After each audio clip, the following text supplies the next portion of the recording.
Don't give from an empty well, give from an overflow. If you're not taking care of you, are you really taking care of everything else you spend so much time and energy on? And so recognize that being a VIP, a very important person, add yourself into the equation of your life. We all tend to put so many things ahead of ourselves. Add yourself back into your life. Welcome to the Midlife Reinvention Podcast, a podcast helping women in career and life transitions achieve clarity on their next steps so they can transform uncertainty into an energizing next chapter. I'm your host, Kavita Ahuja, and the founder of It's My Time Now Coaching.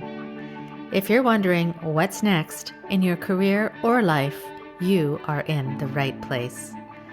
Through solo and guest episodes, you'll gain practical tips, tools, and inspiration to help you uncover blocks, gain confidence, and be, do, and have what you want. I rediscovered myself after the age of 50, and I know you can too. It's my time now to help you do just that. I'm so excited you're here. Let's dive in.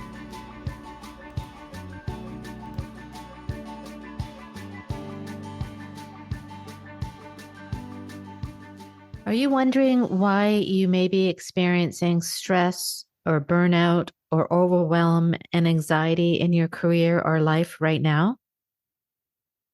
If you're wondering where this is coming from and what you can do about it, this next podcast episode will answer these questions and more as I dive into a powerful conversation with Dr. Monica Vermani, one of Canada's top clinical psychologists. In this episode, you will discover practical tools to manage high levels of stress and anxiety, particularly if you are juggling multiple roles. You will learn how to shift your mindset for better mental and emotional well-being, and you will understand the importance of self-care and how to effectively incorporate it into your daily life to prevent burnout. So sit back and relax, my friend, because you won't want to miss this truly enlightening conversation. Hit play now, and don't forget to stay till the end for the key takeaways and an exciting new initiative I have in store just for you. Welcome to the Midlife Reinvention Podcast, and I'm honored and excited to speak with my next guest, who will be sure to inspire and inform you with her expertise and passion. I welcome Dr. Monica Vermani to the show. Thank you, Kavita, for having me. Yes, Dr. Monica Vermani is one of Canada's highest rated clinical psychologists, and she believes that good mental health doesn't just happen and that it deserves the same time, attention, understanding, and effort as our physical well-being. Dr. Vermani specializes in the treatment of trauma, stress, mood, and anxiety disorders. She is also a speaker, an author, and mental health advocate. In her 25 years of private practice, Dr. Vermani has treated thousands of patients through supportive psychotherapy, cognitive behavioral therapy, eye movement desensitization reprocessing, that's a word mouthful, breath, body, mind practices, and mindfulness-based cognitive therapy, as well as mindfulness-based stress reduction. Dr. Vermani is a regular expert contributor to online and print media outlets, TV, radio, and podcasts, including Forbes, CNN, Healthline, Psychology Today, Oprah Daily, and many, many others. Her latest book, A Deeper Wellness, Conquering Stress, Mood, Anxiety, and Traumas, provides the tools to create a deep, authentic sense of wellness and well-being. And if this isn't enough, Dr. Vermani's recent TEDx talk about understanding and conquering negative thinking and self-limiting narratives and beliefs is also available to view on YouTube. So amazing. I am so thrilled and pleased to have you on the show, Dr. Vermani. How are you doing today? I'm doing great. Thank you. Yes, there's so much to talk about. I mean, I just read your bio, which is extensive and so impressive. And I'm sure that there's going to be so much that our listeners can learn from you today. So just to get started, being a clinical psychologist, you're also specializing in corporate wellness. and mindfulness meditation practices. If I just thinking about the people who are listening here, what issues do you commonly see, particularly presented in women in midlife, for example, who maybe they're thriving careers, they seem to have it all from the outside, but they can be at the risk of burnout. If you've seen what are some of your thoughts around those? When we're high achievers, many of us sometimes have high achieving depression. We have a tendency to keep overly active, overly busy, levels of stress, high levels of anxiety disorders.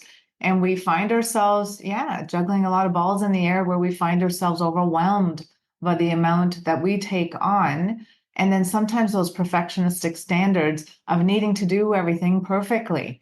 We're Mm-hmm. all perfect and a work in progress. And I think sometimes when we take pride in the roles that we play doing things well, we tend to forget that as we're getting older, we're taking on more and more roles. Like when you're a student, you're just a student maybe and a child, but then as you're growing, you got partnerships, you're bringing in friendships and workplaces, and the more roles you increase, being a parent, etc., a caregiver to your children and elderly people, Mm-hmm. these are all more responsibilities on your plate. At one point, the perfectionistic standards, the trying to do things with a certain level of ethic and mindfulness of quality, over time, something's got to give. And what I find is when we're high achieving or we're academics and we're professionals, we struggle with letting go of the quality of control that we need to start choosing where is my priority list right now at this phase in life. And we can come back to making career focus or a certain area of my life, but we do need to evolve as people to constantly keep in mind self-care. And yes, many of us work on physical fitness. My thing is we need to be mentally fit.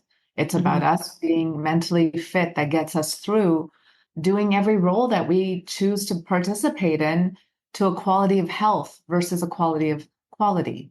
And it's important for us to recognize that, again, high functioning anxiety and depression is completely out there. Since the pandemic, mood, anxiety, high stress, those symptoms have exacerbated because people are finding themselves overstretched.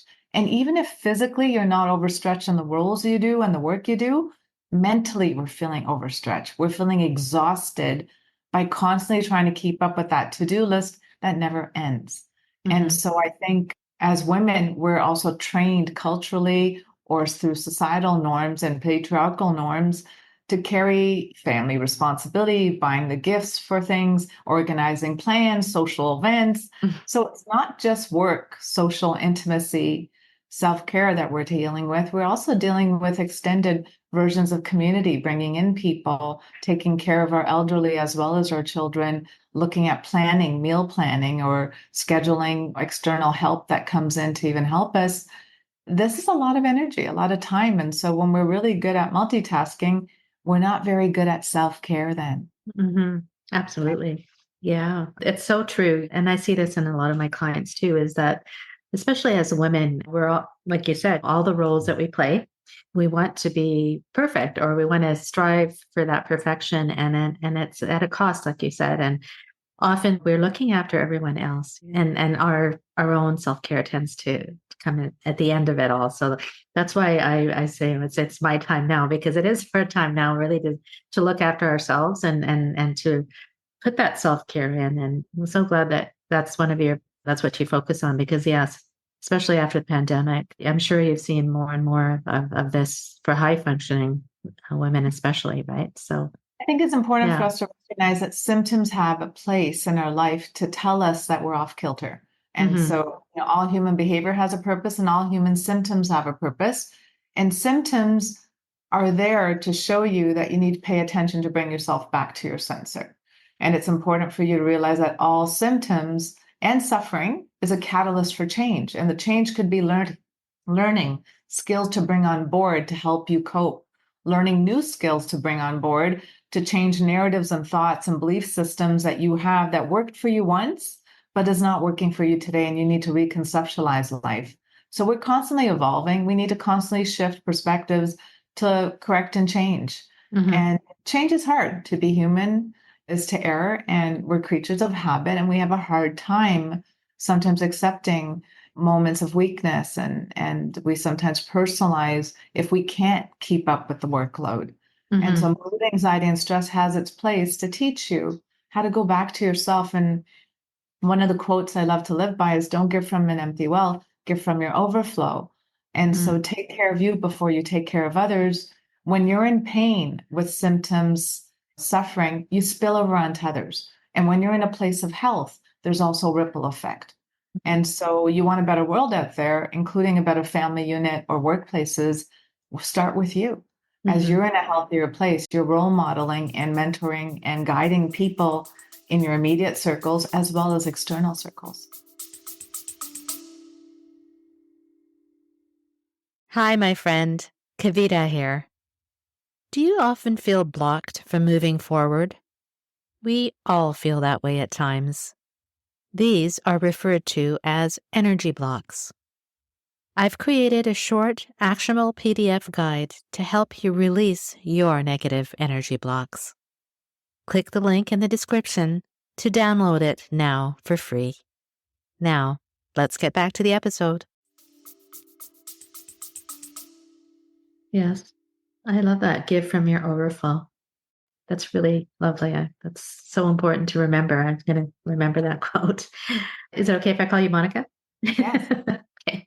Monica, both of us, you mentioned this a little bit earlier, but just want to touch on this again. Well, we both come from immigrant families and parents, and I'm sure you see many patients as well who have those additional pressures, sometimes as second generation immigrants. And those, you mentioned them earlier, like the scarcity, perfection, and all of that. And you do speak about this in your TED Talk that I had mentioned earlier, and where you talk about the negative thoughts and where do they originate from? Where do they come from? And why are they so strong? And how do we clean them up? I know that's a huge topic, but perhaps a few highlights from your TED Talk and in terms of the origin of these negative thoughts that often plague us and cause so many of these symptoms that you mentioned as well.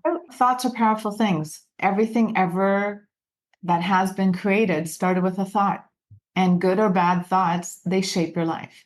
And so it's important for us to recognize our inner world creates our outer world.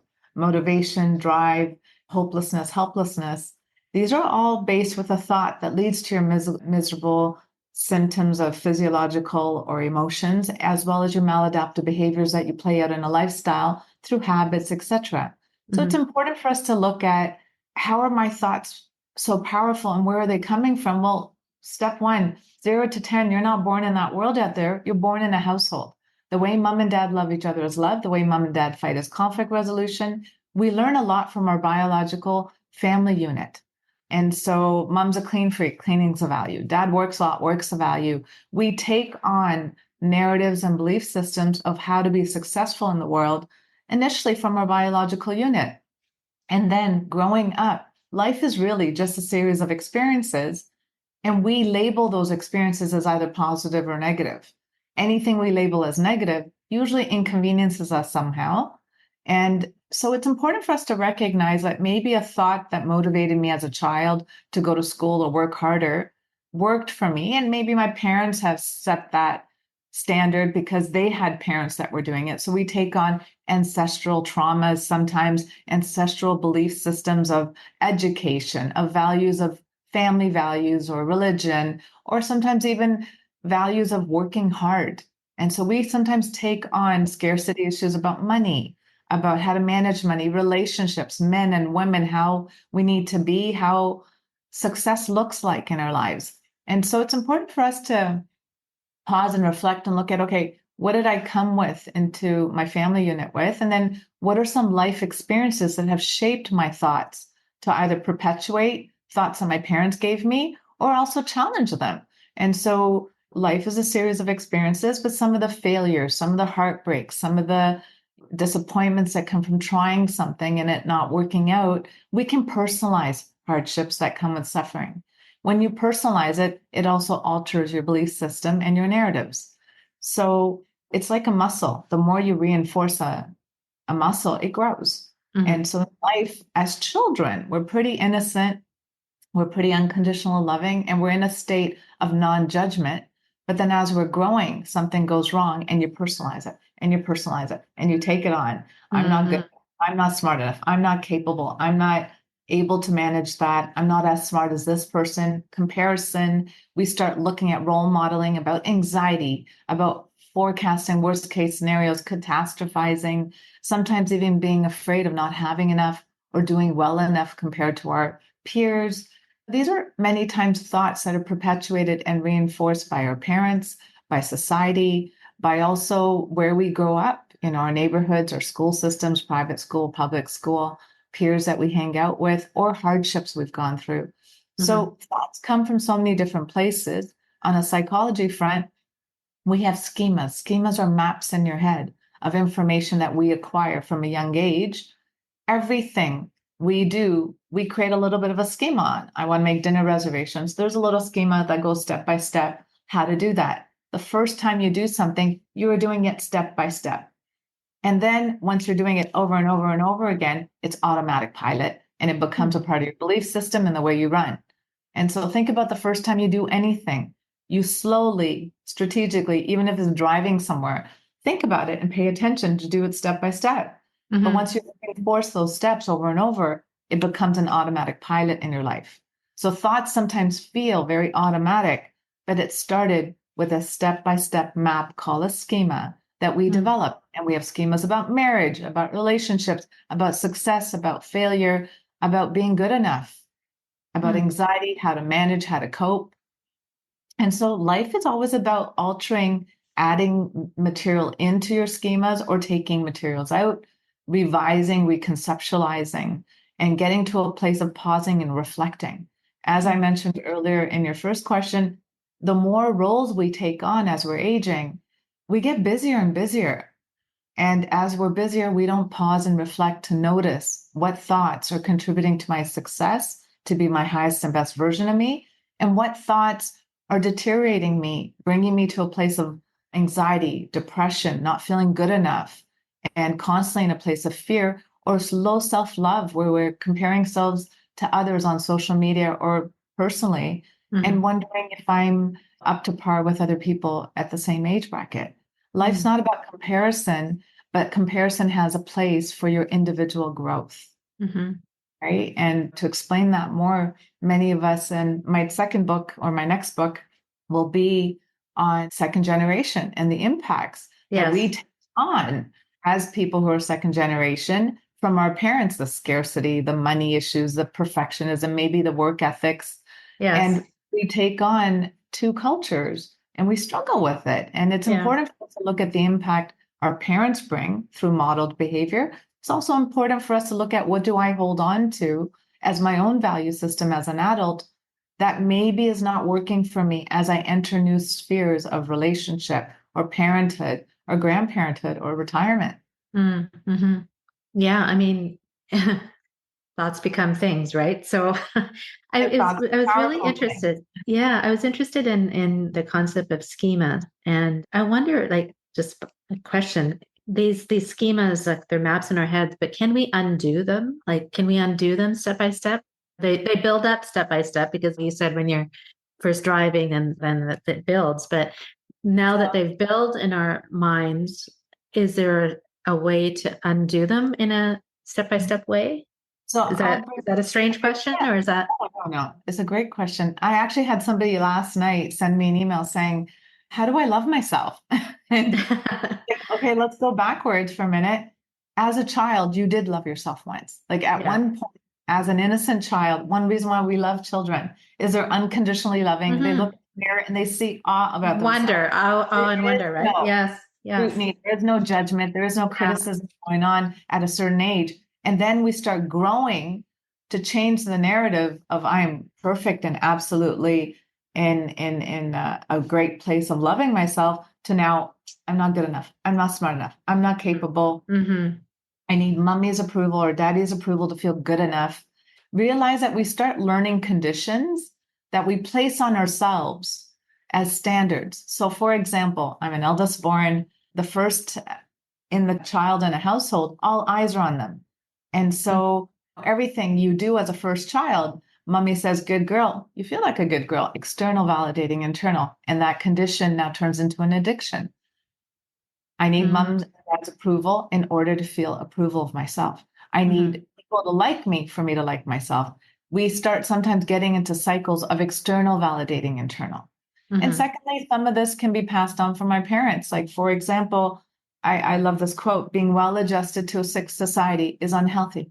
Say that And again. Being well adjusted to a sick society is unhealthy. And yeah. understand, many of us raise our kids to be well adjusted to a sick society. Competition, perfectionism, overworking, overstretching, poor self-care. How many of our parents have not modeled self-care, rest, pausing, saying no? People pleasing is getting perpetuated. Competition's getting reinforced.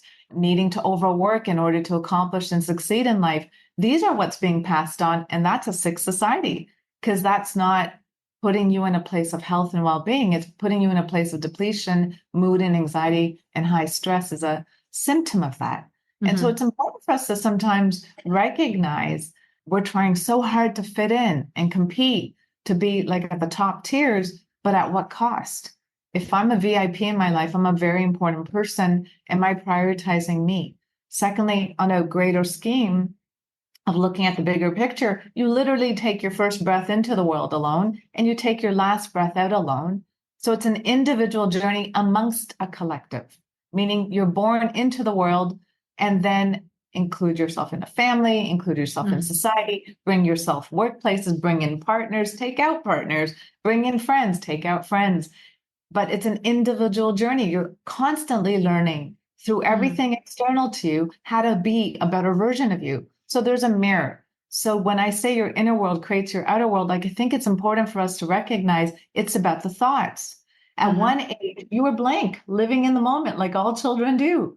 And then you start living in your head, analyzing, judging, scrutinizing, criticizing, having these standards. No mother gave birth to a child and a rule book. There is no rule book. Life is trial and error. We do the best we can with what we have. And I think it's about us recognizing life as a series of experiences. I need to remove the judgment of positive and negative and look at what am I learning? How am I growing? How do I correct and continue? Recognizing that, again, thoughts, we bring on thoughts, and you have to look at hurts and hardships or disappointments in life by others or yourself. What do you personalize from it? And when you personalize something, I'm not good enough, you hold on to that narrative and reinforce it every day until you don't pause and reflect and maybe process with a professional or yourself to look at, this is not serving me anymore. This is not helping me. It's about reconceptualizing and revising the thought. So when you say change, change is about recognizing I have chosen this thought and I reinforce it every day. And life is really about looking at replacing one thought, a negative thought, with a positive one, replacing one thought with another, and looking at what serves my highest and best interests versus what is just automatic pilot that's been reinforced from mom and dad, reinforced from workplaces, or worked for me once and doesn't work for me anymore. Like my mom used to motivate me as a kid, hard work doesn't kill you. And it worked for me as a teen. I worked hard. It does. Read dogs, went to school. I was superwoman at one point. But at one age, I realized that thought is my mom's. Hard work doesn't kill me. As I got older, I realized hard work can kill me for the work I'm doing. And so reconceptualizing and say, all right, hard work doesn't kill me, worked for me as a motivating factor in my teens. But as an adult, working smart is where I need to be. So you need to pause and reflect and catch yourself on what thoughts you're reinforcing that are depleting you, making you not say no, not ask for help, keep you stuck in patterns that are maladaptive of drugs, alcohol, or avoidance, denial, procrastination. And look at what do I need to reinforce to bring in a healthier version of me, and do an inventory, a mental checklist of what thoughts do I reinforce every day that are like, thank you, thank you, thank you. Today's going to be a great day. Out of myself. I just finished doing an exam for a college of psychologists. And, it was nice for me to, at the end, say, take a moment to pause and reflect and celebrate this instead of jumping back into work, which many just check off that accomplishment and don't absorb and have compassion for how hard we work to get where we're at, make sure you take a moment to process and acknowledge that where you are is something that you've earned, and make sure you celebrate yourself. We kind of keep moving on to the next human doing thing, and we Yes. become human doings instead of human beings. Yes. Yes. I so appreciate that, because I think it's about reprogramming our thoughts, I think, right? And I believe that we can do that at every moment, like, or at least if we don't pause and think, okay, well, why am I thinking these thoughts? And what is this leading me towards? And how can I reframe them? Or, as you said, pause, reflect, and reinforce. And In my TED talk, I think I say that CRR, challenge the thoughts, revise them and reconceptualize and reframe them. So, yes, give yourself permission to, but you got to have time. You need to yes, pause once in a while to sit with yourself and look at what thoughts are keeping me stuck in some of the problems I have. I always tell people and patients, if I had a magic wand, I can take away your problems. Where would you like life to go? The goal in therapy is always to look at where you are to where you want to go. This gap are your symptoms. And bridging the symptoms is by understanding what are obstacles or roadblocks that I have that are holding me back from going from where I am to where I hmm, want to. And where you want to be might be sleeping better, managing better, saying no, asking for help, or learning to prioritize a list that works in your health instead of works in a favor of burnout. yes, yes. So I love what you said, and you've mentioned it a few times, is that our inner world creates our outer world. And I believe that in accessing our inner self, having that positive connection between our inner self and our outer self is very important. In your practice, you talk about mindfulness and well-being and the mind-body connection. And also your book, A Deeper Wellness, offers some lessons designed to kind of heal to a deeper level. And I know you've mentioned a few of them. Perhaps if somebody listening, if they were to listen to you and say, okay, well, what are some practical tools that I could kind of employ today to really provide me a little deeper wellness today? Like, what are some things that I can incorporate on a daily basis from your experience? So I was talking about this yesterday with a colleague of like, we all meditate, we just don't realize it. Meditation is where you do one thing with complete presence. And meditation is where you lose that concept of time and space, is a great way for me to explain it. When you're like hanging out with your friends and having a great time, you're like, oh my gosh, 4 hours went by. How did that happen? When Hmm. you lose the concept of time and space and you're really in the zone, you're doing one thing with complete presence. You're not multitasking and you are meditating.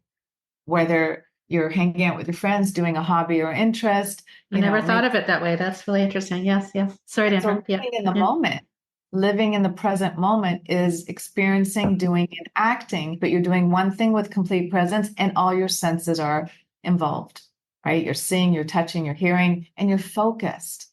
And then when you leave the present moment, your mind either goes to the past and you regret and compare memories from the past, or it goes to the future.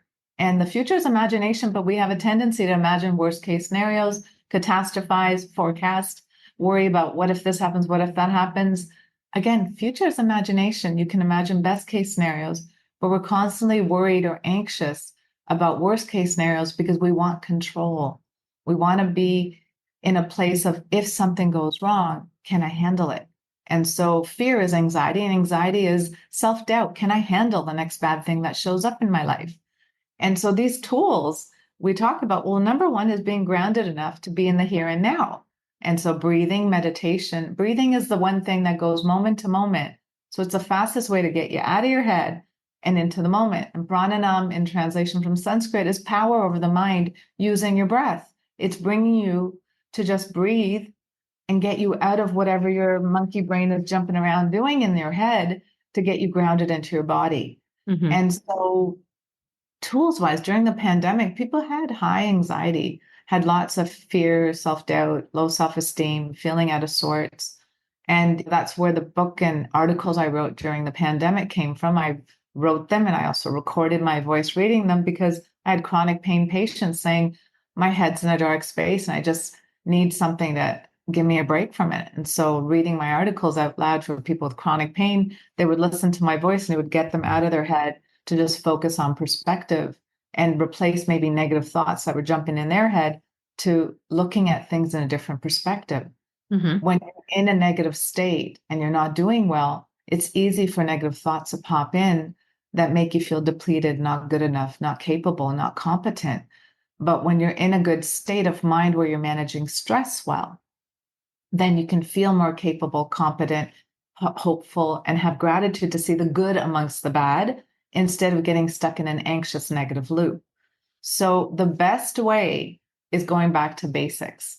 Stress is when your activity level surpasses your energy level. Activity is physical and mental. And so, again, stress is when your activity level, mental or physical, surpasses your energy levels. So you have two options: bring down activity, which we can only do so much. So the next option is to bring up energy levels and going to your basics. 4 sources of energy, the food we eat. Many of us eat in alignment to our mood. And so we're either spiking, I need coffee, I need sugar for those energy bursts, or we're bringing in depressants to take the edge off, alcohol, weed, fried food, heavy carbs. Again, these affect our mood. Your food and mood have a relationship. Are you eating in alliance to bringing a steady flow of energy into your life? Second one is sleep. We sacrifice it. We're so busy that many of us at night go home and want to have just a few more minutes of Netflix or something else because you never had enough time with yourself. And so you drag that evening just to have a little more time with you for your own self-care after you put your kids to bed or after you've done your work. The truth is, sleep is necessary.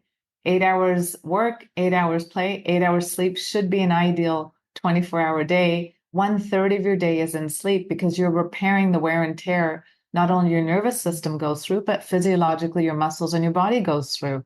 Mm-hmm. It is important to make sure you get enough rest to manage stress. And then the third one is exercise and breathing.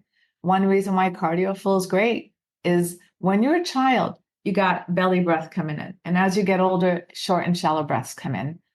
And you're stressed out and you're not breathing enough for your body to feel relaxed. So when you're doing cardio or exercise, what are you really doing? You're changing your breathing patterns to bring back the belly breath, to get more oxygen in your body, and to have all your muscles receive the benefits of having oxygen, which gets you relaxed. And so meditation or breathing or exercise allows you to bring down stress levels in your body physiologically as well as mentally, and your nervous system calms down. And the fourth one is a calm state of mind, dealing with things that bother you in life, whether it's marital problems or a child that's not doing well, addressing concerns with your parents, setting boundaries, saying no, asking for help. Calm state of mind means dealing with things, paying your taxes on time. Recognize what are the things that cause you stress that maybe you need to address versus procrastinate or avoid and deny in your life. And so getting back to the basics is the fastest way to ground yourself and manage stress, because if you're in a good state of mind, you're less reactive. Think about times you're irritated with friends, family, or children or colleagues. That irritation many times is when these 4 things are off balance.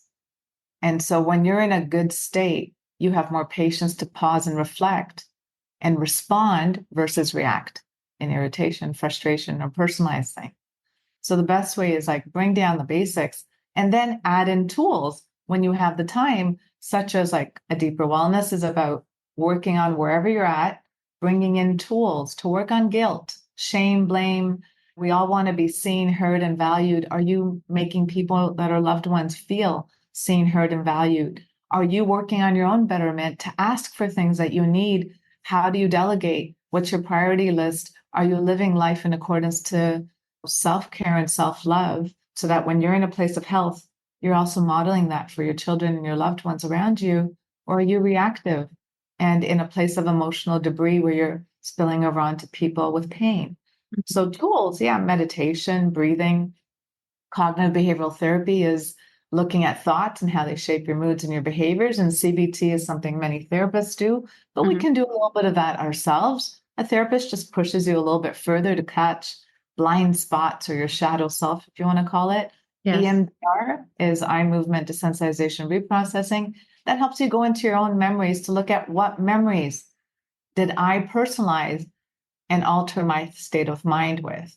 Many Mm-hmm. times, bad things happen to everybody. We all have suffering. The story doesn't matter. What you personalize from the story is what we need to work through, process, and reconceptualize.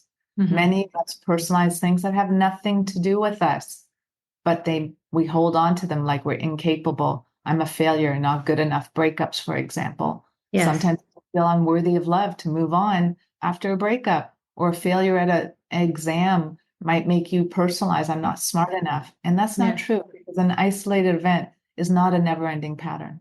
Yes. Wow. I could sit here and talk to you all day. There's so much to And I learn can from give you. you a lot of information too.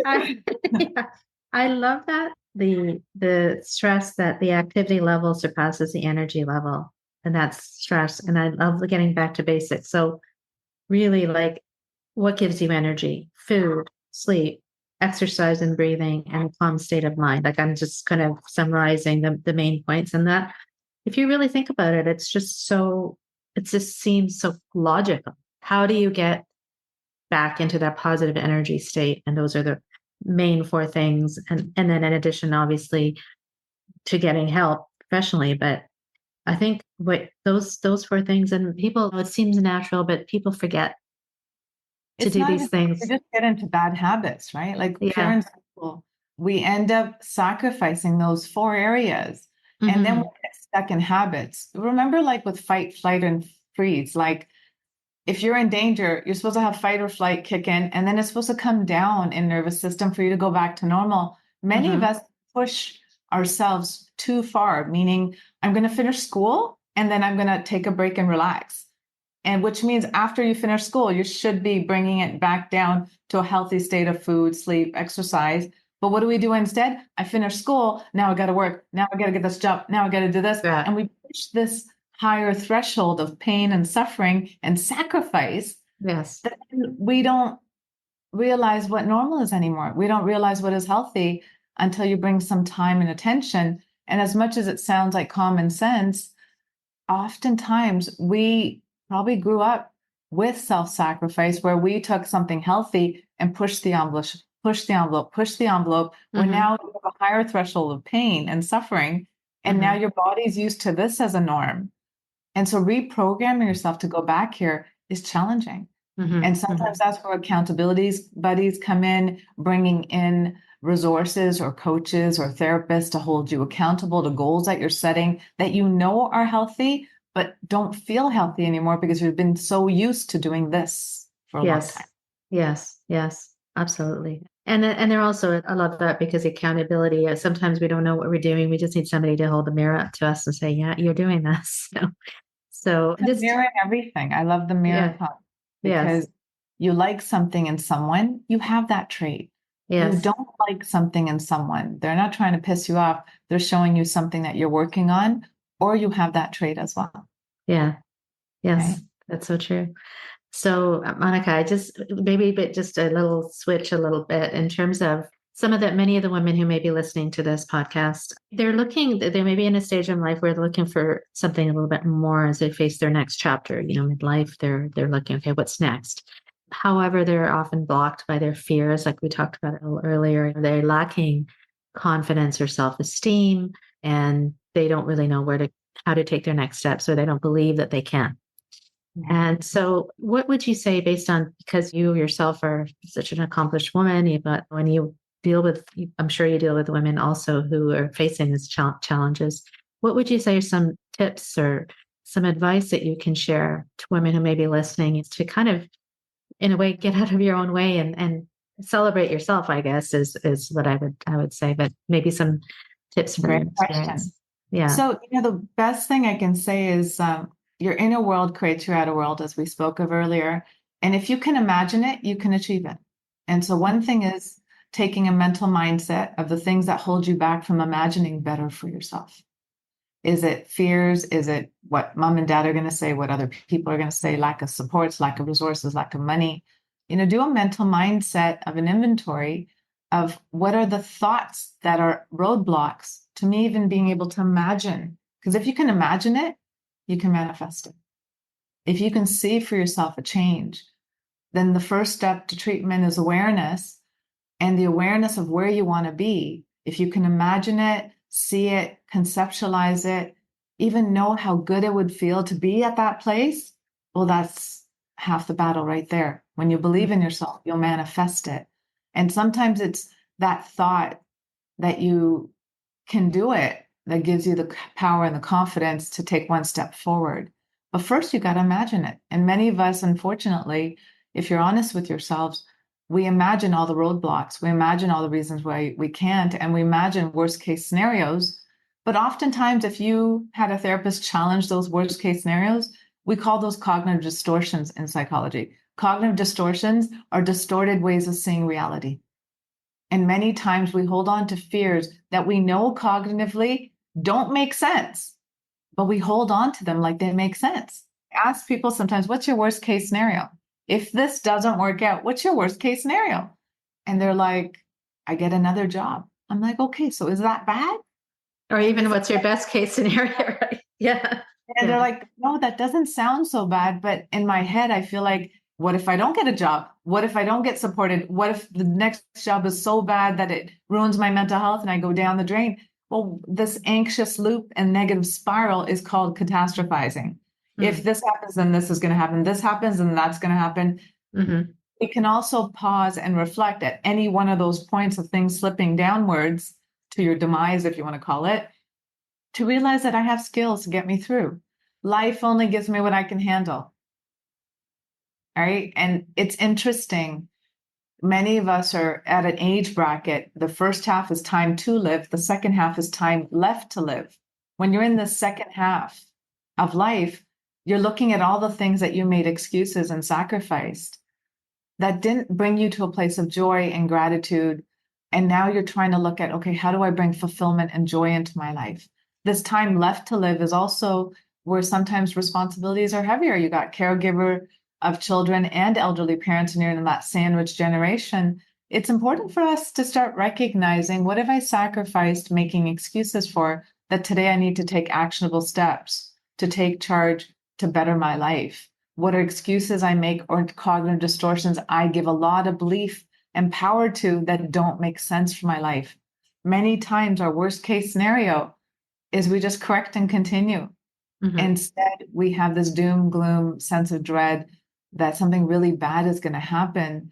And that could be ancestral traumas that we carry from our parents. That could be seeing other people have horrible things happen that we now assume that could happen to us. And yes, tomorrow things can show up that are circumstances that are beyond our control. However, with age and wisdom, we all have at this point in time enough evidence to show that whenever life has presented something, I've handled it.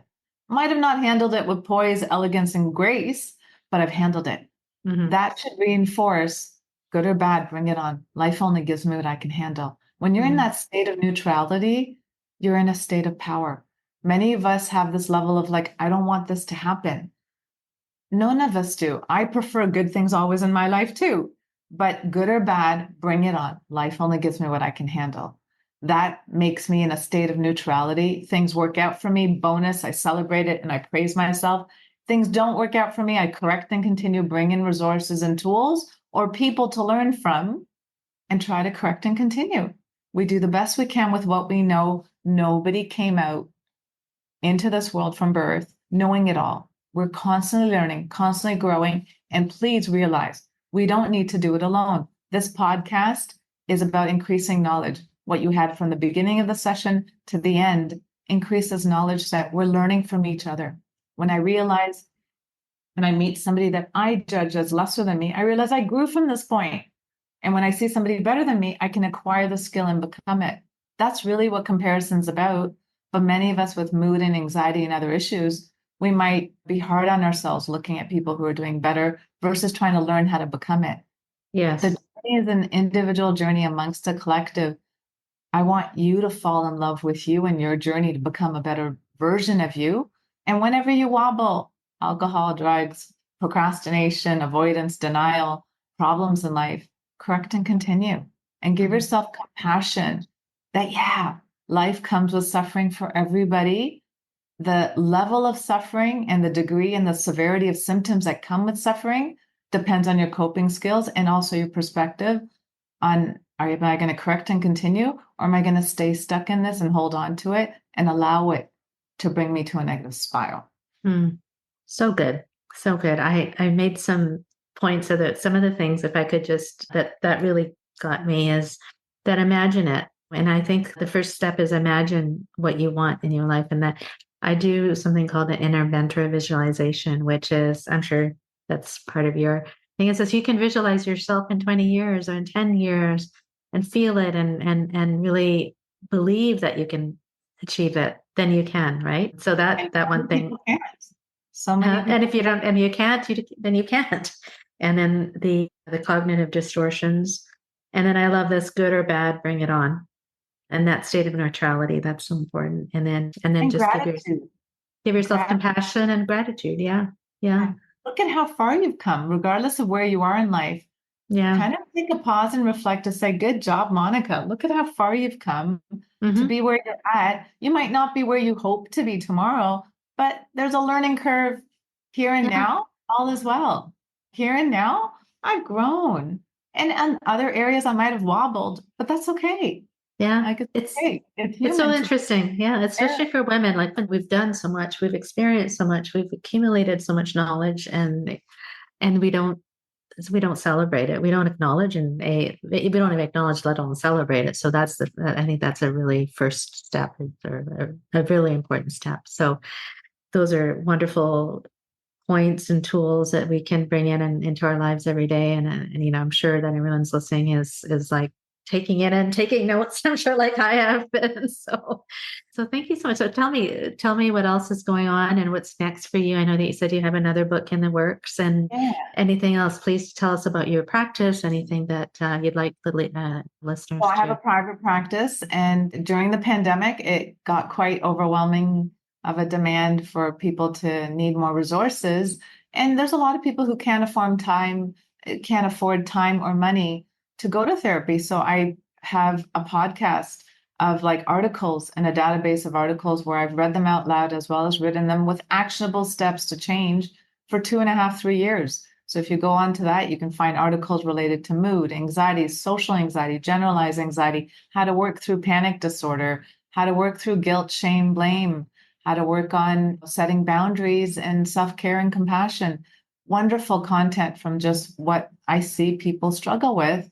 And then there's an online platform for self-help on my website for people to just have mini life lessons from Dr. Vermani, where you sign up and you get a handout and a worksheet and a little video talking about Mm, guilt, talking about anger, talking about overcoming stress and how to learn how to meditate. And then the book's also a great resource, a deeper wellness to look at whatever age, whatever phase you are in life. You can work through the exercises and then go back and start again and pick another area of your life you want to work through. This book's been strategically written for people to conceptualize how to be a higher, better version of themselves. There's tons of content on social media. I'm always a part of the media out there, and I have an Instagram page and Facebook, and I'm constantly putting material out there because my part of my life and my roles is to pay it forward. I help people here. That is a blessing. It's nice to also help people that don't have access to resources in a time where we are in a bit of a mental health pandemic.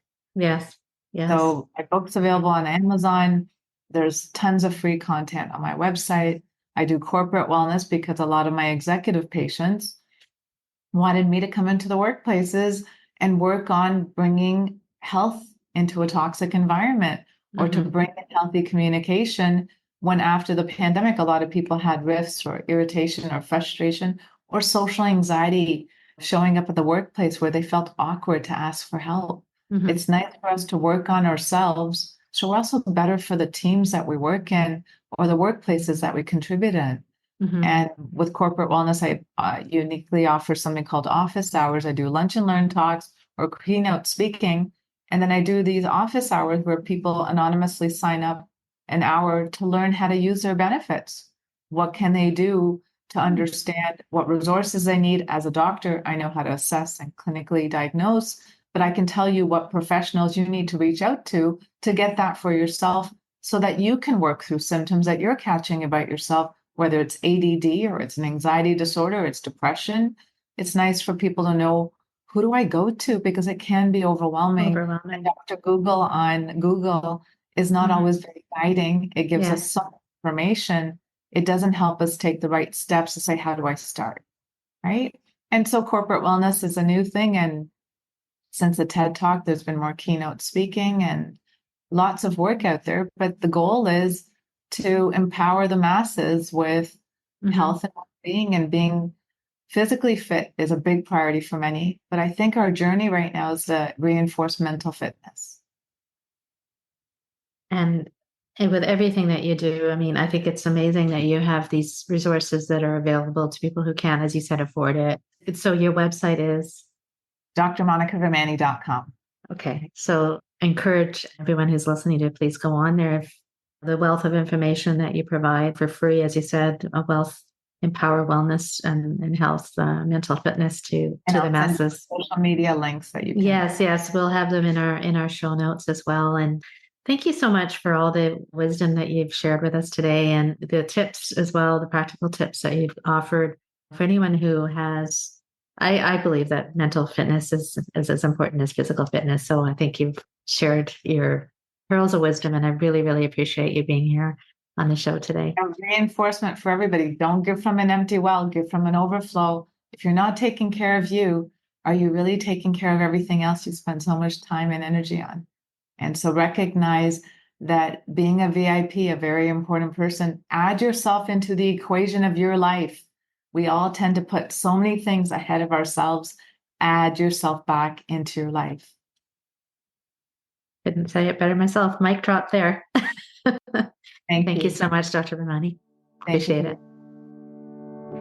I trust you enjoyed this episode with Dr. Monica Vermani, and you learned why you may be experiencing stress, burnout, overwhelm, and anxiety in your life as you face career and life transitions. The overall takeaway is this: your mental health requires the same dedication and care as your physical health. And we must do the following to combat this. Number 1, prioritize your self-care and mental fitness just as much as your physical fitness, especially if you are a high achiever. Number 2, recognize the symptoms of stress and anxiety, which can serve as indicators that something is off balance. Number 3, understand that your thoughts have a powerful impact on your life. Reflect on and revise outdated or harmful beliefs and narratives for a healthier mindset. And number 4, try to use grounding techniques such as breathing exercises, meditation, and physical activity to manage stress. Also, ensure a balanced diet, adequate sleep, and a calm state of mind so you can maintain higher energy levels and mental clarity. Thank you so much for listening, and I'm really excited to share a few announcements. Firstly, I am thrilled to announce that I'm a nominee in the Women in Podcasting Awards. I would love it if you would vote for our podcast, The Midlife Reinvention, in the Over 50 podcast category. It would be such a huge help for me. Your vote will go a long way in helping me gain visibility and to get my message out into the world. So if you go into the show notes, all you have to do, you can start voting now between now and on October 1st. The link is in the show notes under womeninpodcasting.net/the Midlife Reinvention podcast. And you just pick the drop-down category of the over 50 podcasts and vote for me. I would really, really, really appreciate that. Your support is so appreciated, and for listening, not only for listening, but to spread the message of this podcast and the positive message that we try to impart. So thank you. And secondly, I'm excited to announce that I will be launching a 12-week group coaching program starting in September for a small group of motivated women like yourself who may be wondering what's next in your career and life and how to get there. You may be feeling stuck right now, and this would be a perfect opportunity for you to have guidance from me and to be with a small group of like-minded women. Please email me at kavita@itsmytimenowcoaching.com for more information. I'm gauging interest in this program right now, and it will be a first come, first serve program for up to maximum of 20 women. This may be exactly for you if you like learning both individually and in a group setting. And also if you're not quite sure if one-on-one coaching is for you, and perhaps if you're looking for a lower price point. There's no time like the present, my friend, to take charge of your next phase in life. If it's where you're wondering what to do in your career or life, it's a wonderful opportunity to have guidance from me and to be in a group of like-minded women as well. So reach out to me today. Again, email me at Kavita, Kavita, at itsmytimenowcoaching.com, or you can DM me on LinkedIn, Facebook, or Instagram, and I can give you all the exciting details. Thank you again, my friend, for listening. I hope you enjoyed the episode, and we'll see you next week.